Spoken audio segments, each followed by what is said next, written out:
Nous sommes dimanche 24 mars de l'an 2024. Madame, Monsieur, chers internautes, c'est l'heure de suivre le récap actu sur Icône TV. Bonjour à tous et bienvenue.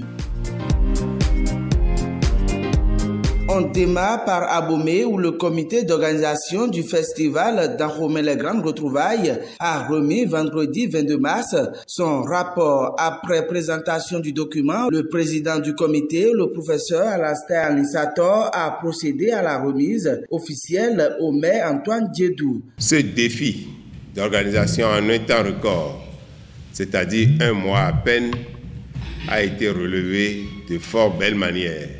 Monsieur le Président du comité d'organisation, je voudrais une ultime fois et devant les commanditaires de la mission qui vous a été assignée, vous adresser mes vives félicitations à vous et à toute l'équipe qui vous a accompagné dans la périlleuse et certainement exaltante mission d'organisation de ces retrouvailles. On reste toujours dans le zoo, direction la cité des mythes où le maire a fait don de manuels scolaires aux écoles primaires publiques. Ceci grâce au partenariat ADCAN, ville de Covert et Anjra, ville de Niort. Les manuels français et mathématiques remis en soirée du mercredi 20 mars permettront aux enfants d'avoir équitablement accès aux documents didactiques. La mairie donne ainsi suite à une des demandes du corps enseignant. Sont à l'honneur les élèves des cours élémentaires et des coûts moyens. Le geste conforte le lien entre les deux villes. De 2020 à 2023, plusieurs actions sont menées pour impacter le secteur éducatif de la ville grâce à la coopération Covert-Niort. Le conseil communal, à travers le maire Augustin Hourin, a rassuré les bénéficiaires de son accompagnement pour des actions plus bénéfiques aux écoles. Nous sommes bien conscients que le développement, c'est d'abord les hommes. Et qui parle d'hommes, parle d'abord de l'enfance. Mesdames et messieurs les membres du bureau de ADCAN, je voudrais aussi vous garantir notre sincère et franche collaboration avec vous pour conduire à bout toutes les idées, tous les projets que nous allons ensemble initier et sur lesquels nous allons travailler pour le bonheur des populations. Je voudrais vraiment remercier nos partenaires de la ville de Niort, notamment monsieur le maire, cher Jérôme Baloche, je te dis merci.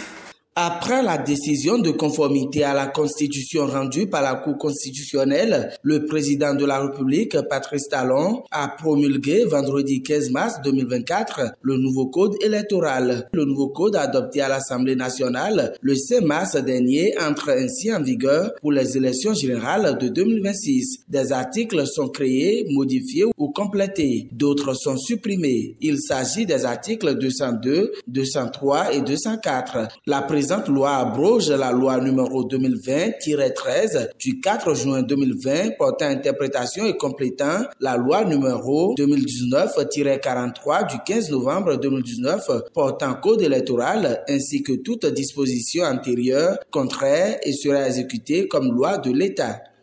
Joie dans le rang des aspirants au métier d'enseignant. De nouvelles mesures d'amélioration de leurs conditions ont été prises en Conseil des ministres le 18 mars dernier. Il s'agit notamment du nombre de mois rémunérés par an à 12 sur 12, de l'attribution d'une assurance maladie au même titre que les fonctionnaires de l'État, du droit de congé de maternité pour les AME de sexe féminin, d'une prise d'engagement pour service d'intérêt national de 20 000 francs CFA à percevoir par mois à partir de ce mois de mars et de la gratuité des frais de scolarité pour les enfants des AME. Ils ont salué le geste louable du gouvernement, mais plaident leur reversement. Lors d'une rencontre avec la presse, mercredi 20 mars, le porte-parole du gouvernement, Wilfried Léandre Mbedi, a expliqué qu'en dépit des nombreuses mesures prises pour alléger les conditions de vie et de travail de ces derniers, il va être compliqué de décider du jour au lendemain de reverser les 30 000 AME en agents contractuels de l'État. Il rassure toutefois que ce reversement est l'une des ambitions du gouvernement qui souhaite permettre aux aspirants d'accéder à un statut plus stable pour eux-mêmes et qui leur permet de se consacrer davantage à leur mission en ayant le cœur dégagé. Nous avons décidé de les reverser. Les modalités sont en cours d'analyse pour voir quel va être le meilleur moyen d'y arriver, a laissé entendre le porte-parole du gouvernement. Culture maintenant, le professeur David Kofiaza est désormais membre du comité des rites vaudou. Le prêtre du Fa et praticien des religions endogènes est intégré au groupe par décret du président de la République, Patrice Talon, en date du 28 février 2024. Il participera dorénavant aux activités du dit comité qui a pour mission de contribuer au développement du tourisme religieux autour du vaudou et à la labellisation des rites, cérémonies et pratiques des couvents à des fins touristiques. Le Bokonon sera aussi chargé d'apporter son avis sur les programmes d'aménagement et d'exploitation du projet Route des couvents vaudou, entre autres prérogatives. Le président de l'Assemblée nationale, Louis Gbewou-Vlavonou, a reçu en audience lundi 18 mars 2024 la nouvelle présidente de la Haute Cour de justice d'Andiamou dans les locaux du Palais des gouverneurs à Porto Novo. Cette visite s'inscrit dans le cadre de la prise de contact entre les différents présidents d'institutions. C'est une occasion pour la nouvelle présidente de la Haute Cour de justice de remercier les parlementaires pour avoir porté leur choix sur sa personne pour siéger au sein de la dite institution.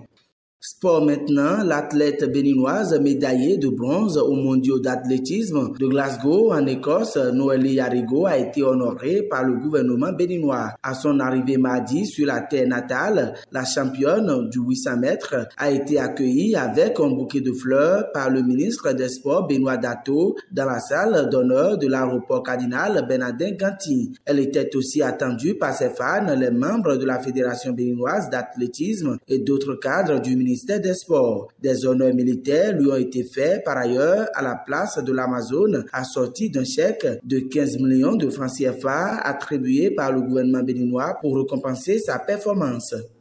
Dans la partie septentrionale du pays, 2 marchés sont suspendus. Il s'agit des marchés de bétail de Tourou à Parakou et de Barérou à Tchaourou. Une décision qui fait suite à une guéguerre entre les acteurs du marché de Tourou qui a conduit certains à créer un nouveau marché dans la commune de Tchaourou. Dans un communiqué conjoint en date du lundi 18 mars, les autorités communales ont donné un moratoire de 2 semaines de concertation pour permettre aux 2 camps de mettre en place un comité transitoire qui se chargera de l'organisation de l'Assemblée générale de sortie de crise. La décision est prise pour prévenir d'éventuels conflits. Grave accident de circulation à Dassazoumen jeudi entre Tré et Peigne. 3 personnes sont décédées et 5 véhicules tous impliqués dans l'accident sont cabossés. Selon Radio Élément, tout était parti d'une collision entre un Titan et un bus. Toujours dans le même registre, à Cotonou, un véhicule qui a perdu le contrôle a heurté la clôture de l'aéroport. Dans cet accident qui s'est produit dans la matinée du jeudi sur le tronçon Erevan-Carrefour-Hydrocène-Plage, on dénombre un blessé grave et plusieurs dégâts matériels. Sur l'Ombib Radio, cité par le Potentiel, le véhicule a fait plusieurs tonneaux avant de cogner la clôture. Le véhicule est totalement détruit. Et enfin, des hommes armés ont attaqué un commissariat de police local dans la commune de Kandi. Des échanges de tirs ont été entendus aux environs de 2 heures du matin. Selon les sources proches, les assaillants ont été repoussés par un contingent militaire présent sur les lieux. Bilan, plusieurs motos et un véhicule réduit en cendres, des impacts de balles importants sur le bâtiment du commissariat et d'autres dégâts non moins négligeables. Aucune perte en vie humaine n'est cependant enregistrée. L'identité des assaillants n'est pas encore révélée, ni même le motif de l'attaque. Madame, Monsieur, chers internautes, ce sera tout pour le récap actu de la semaine. Merci de nous avoir suivis et agréable fin de semaine à toutes et à tous.